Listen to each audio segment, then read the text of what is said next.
नमस्कार, मैं हूं नीलू। आज है 31 जुलाई और ईरान और अमेरिका युद्ध से जुड़ी दो बड़ी खबरें आज आपको बताएंगे। लेकिन पहली खबर जो बहुत महत्वपूर्ण है वो निकल कर आ रही है ईरान से। जी हां, ईरान के नए सुप्रीम लीडर मुस्तफा खामनेई ने अपने पिता की यानी कि अयतुल्ला अली खामनेई की हत्या के बाद सत्ता को संभाल लिया, लेकिन आज तक उन्हें किसी ने नहीं देखा है। लेकिन इस वक्त एक बड़ी खबर आ रही है जिसमें बताया जा रहा है कि वो अब इजराइल और अमेरिका के निशाने पर है।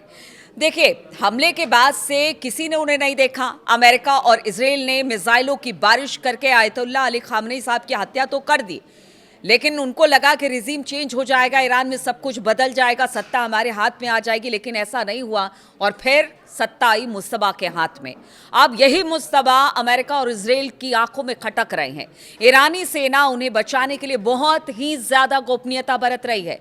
खुद ईरान के विदेश मंत्री अब्बास अराक्ची कह चुके हैं कि वो मुस्तफा के नए सुप्रीम लीडर बनने के बाद से अब तक उनसे नहीं मिले हैं। इस बीच अमेरिकी खुफिया एजेंसी CIA और इजराइल की मुसाद ने मुस्तफा खामनेई को तलाश करना शुरू कर दिया है, और ये तलाश इसलिए ताकि उन्हें मारा जा सके, और इसको लेकर एक महाअभियान छेड़ दिया है। माना जा रहा है कि मुस्तफा पर्दे के पीछे रहकर सख्त रणनीति बना रहे हैं और इसी वजह से अमेरिका के साथ डील होने में बाधा आ रही है, और ईरान अपनी बातों पर अड़ा हुआ है। एक जबरदस्त विरोध अमेरिका के प्रति उसका दिखाई दे रहा है और अमेरिका बैकफुट पर नजर आ रहा है। मुस्तफा खामनेई की बात की जाए तो 8 मार्च को उनके पिता की हत्या के बाद उन्होंने सुप्रीम लीडर का पदभार संभाला था, यानी उनको सुप्रीम लीडर चुना गया था। मुस्तफा के चुने जाने के बाद 5 महीने बीत चुके हैं, लेकिन अब तक ईरानी सुप्रीम लीडर किसी भी सार्वजनिक कार्यक्रम में दिखाई नहीं दिए हैं। मुस्तफा ने टीवी पर कोई भाषण भी नहीं दिया है। मुस्तफा अप्रत्याशित तरीके से किसी से भी नहीं मिल रहे हैं, यानी कि कोई भी आ जाए उनकी मुलाकात भी नहीं हो पा रही है, चुनिंदा लोगों के अलावा।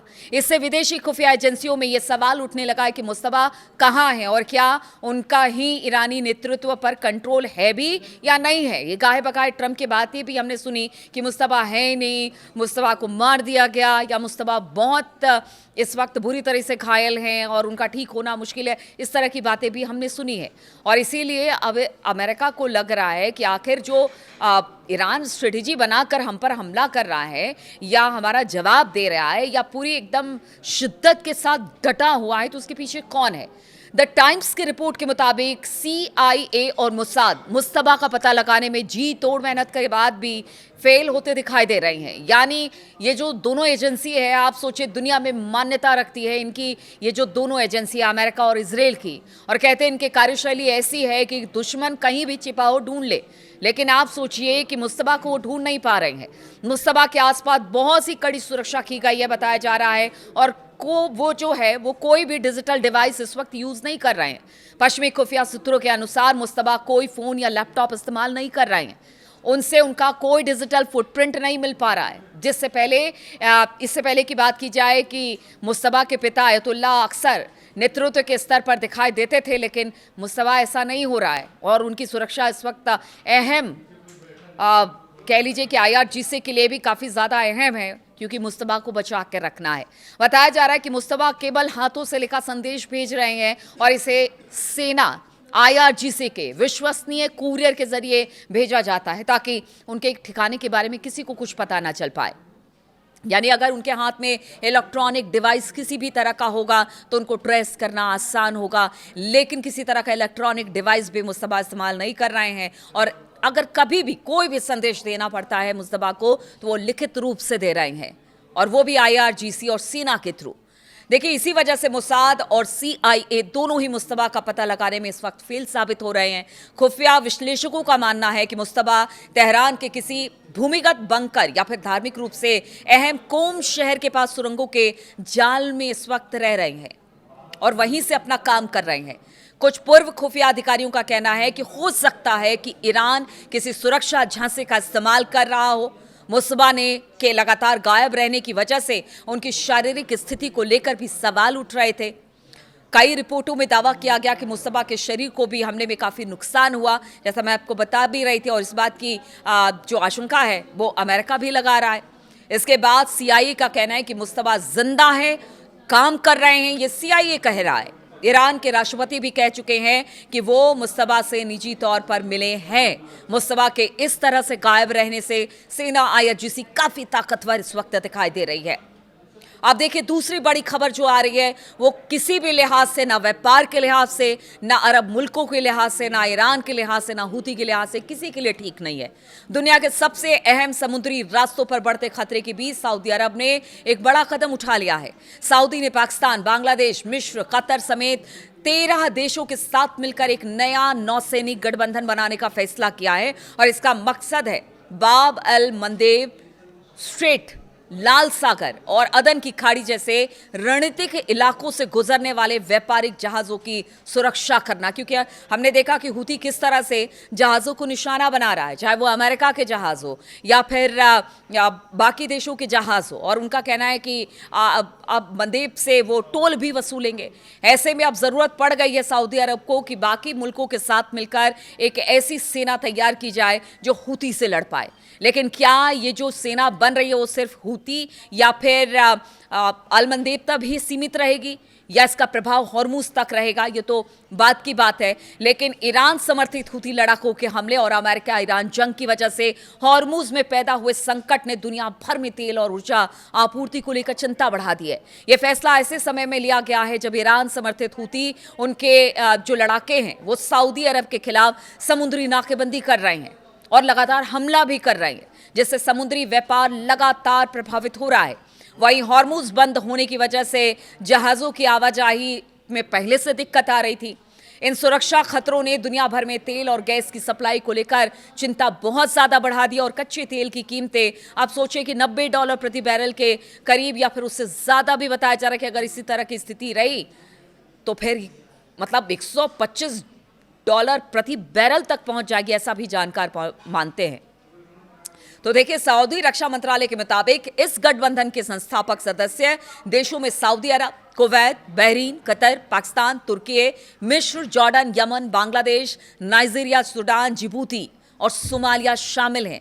यानी कि वो सब देश जो कहीं ना कहीं गाहे बगाए, चाहे वो अरब मुल्क हो या फिर यहां से व्यापार हो रहा हो, वो सब लोग शामिल हैं, इसमें सब देश शामिल है। इस समझौते को रियाद में हुई एक सैन्य बैठक में अंतिम रूप दिया गया और इस बैठक में 43 देशों के रक्षा प्रमुख और प्रतिनिधि शामिल हुए। यूरोपीय यूनियन के प्रतिनिधियों ने भी इसमें हिस्सा लिया।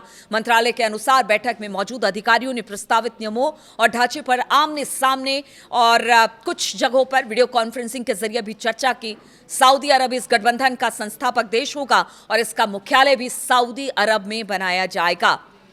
ये जो पूरा एक ढांचा स्ट्रक्चर तैयार किया गया ना, एक ज्वाइंट कमांड अभियान कंट्रोल सेंटर और एक महासचिवालय शामिल होगा जो इसको कंडक्ट करेगा, जो गठबंधन के सभी देशों के बीच एक तालमेल, कोऑर्डिनेशन बिठाने की कोशिश करेगा। मतलब एक अथॉरिटी बना दी जाएगी तमाम मुल्कों की और फिर वही तालमेल बिठाएगी इन सभी मुल्कों के बीच। सऊदी रक्षा मंत्रालय ने यह भी कहा कि भविष्य में दूसरे देश भी अपनी अपनी सरकारी मंजूरी की प्रक्रिया पूरी करने के बाद इस सुरक्षा गठबंधन में शामिल हो सकते हैं। यानी अगर बाकी देशों को भी लगता है कि वो शामिल हो, उनके जहाज भी बाब अल मंदेब से निकल पाए, तो फिर वो भी इस गठबंधन में शामिल हो सकते हैं। सऊदी के रक्षा अधिकारियों ने इस साझेदारी को पूरी तरह से, एक तरह से कह लीजिए कि डिफेंस में बताया है कि हम अपने डिफेंस के लिए ये पहल कर रहे हैं, हम ये नौसेना का एक पूरा बेड़ा तैयार कर रहे हैं तमाम मुल्कों के साथ मिलकर। उनका कहना है कि गठबंधन किसी खास देश या फिर किसी संगठन के खिलाफ नहीं है। उन्होंने भरोसा दिया है कि इसके तहत उठाए जाने वाले सभी कदम अंतर्राष्ट्रीय कानूनों के मुताबिक होंगे और सभी सदस्य देशों की संप्रभुता का सम्मान भी किया जाएगा। लेकिन अब आप सोचिए कि अगर ये पूरे अरब मुल्क और बाकी देश भी मिलकर इस तरह से एक सैन्य बेड़ा बनाने की तैयारी में है जो कि बाब अल मंदेब पर अपनी निगरानी रखेगा और हूती को करारा जवाब देगा, यहाँ से जहाज गुजरने दिया जाएगा, यानी हूती को दबाने की कोशिश, तो आपको लगता नहीं कि आगे चलकर ये हॉर्मुज या फिर ईरान पर भी कुछ बड़ा हो जाए? तो क्या अब जंग जो है वो पानी में ही लड़ी जाएगी? क्योंकि दो ऐसे मोर्चे हैं जिसको चोक करने की बात हो रही है, और एक तरफ ईरान, एक तरफ हूती, जो ईरान का प्रॉक्सी कहा जा रहा है हूती, उसने नाक में दम कर रखा है सऊदी अरब के। और ऐसे में अगर ये तमाम मुल्क मिलते हैं तो फिर आगे क्या होगा? टकराव की स्थिति बहुत ज़्यादा बढ़ने वाली है। और वहीं अगर मुस्तफा को कुछ हो गया तो आप समझिए कि ईरान क्या करेगा। अभी तो छोटे छोटे हमलों का जवाब इतने ताकतवर तरीके से बहरीन, जॉर्डन, सऊदी अरब, हर जगह, कुवैत, हर जगह हमला हो रहा है ईरान का, जहाँ जहाँ पर अमेरिकी बेस है। अब तो देखिए कि अब तो जो अरब मुल्क है ना, उनकी जनता भी सड़कों पर उतर आई है। बहरीन में कहा गया कि कुछ प्रोटेस्ट हुए हैं वहाँ के लोगों के दौरान, कि उनका कहना है कि भाई आप अमेरिका को भगाइए हमारी मुल्कों से, वरना हम सब के जान पर बनाएगी बातें। तो अब इस तरह से विरोध होना शुरू हो गया। अरब मुल्कों के जो लोग हैं वो भी अब इस पर अपनी अपनी आपत्ति जता रहे हैं। तो देखिए, कुल मिलाकर ये कहा जा रहा है कि अमेरिका और ट्रंप, मतलब अमेरिका में ट्रंप भी घिरे हुए हैं, इधर अरब मुल्कों में भी जवाबदेह तय करने की बात सामने आ रही है। इधर अगर एक आप 10-12 देशों की सेना बनाकर हूती से लड़ेंगे तो यहाँ अलग जंग है। ईरान तो पहले से तैयार है, अगर आप मुस्तफा को निशाना बनाते हैं। तो बहुत सारी ऐसी चीज़ें हैं जिससे लगता नहीं कि इस पूरे रीजन में अभी तो फिलहाल शांति आने वाली है, क्योंकि स्थितियाँ बहुत ही विकट और विकराल है। लेकिन इसका पूरा असर अरब मुल्कों के साथ साथ पूरी दुनिया पर पड़ रहा है, और इसी बात की चिंता अब पूरी दुनिया भी जता रही है। चलिए, बहुत बहुत शुक्रिया मेरे साथ इस वीडियो में शामिल होने के लिए। आपके कमेंट का इंतजार रहेगा।